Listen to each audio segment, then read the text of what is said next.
Our team coverage begins with Courtney Zabowski with a closer look at the families who are now taking legal action against ERCOT for failing to maintain our state's power grid. Courtney? And Chris and Lauren, those lawsuits are piling up. Like you mentioned, 3 here in Harris County against ERCOT and CenterPoint Energy. One of them centers around longtime Acres Homes resident Doyle Austin. It was inside this home where Doyle Austin's family believes he died of hypothermia. It said he had to suffer his last hours, cold and wet.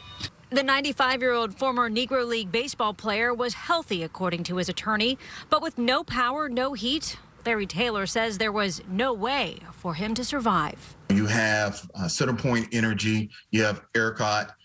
They had ample warnings that the grids were in danger during a cold freeze, and they did nothing. Taylor believes ERCOT should have weatherized and updated its facilities to prevent the cold weather failures.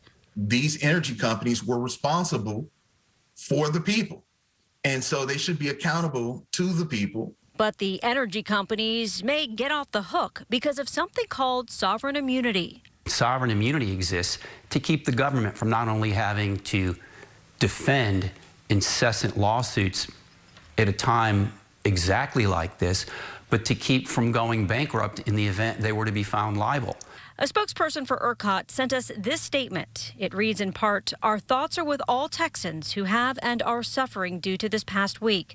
Because approximately 46% of privately owned generation tripped offline this past Monday morning, we are confident that our grid operators made the right choice to avoid a statewide blackout." And a spokesperson for CenterPoint Energy says they don't comment on pending litigation. Doyle Austin would have turned 96 next week. We're live in Acres Homes. Courtney Zabowski, KPRC 2 News.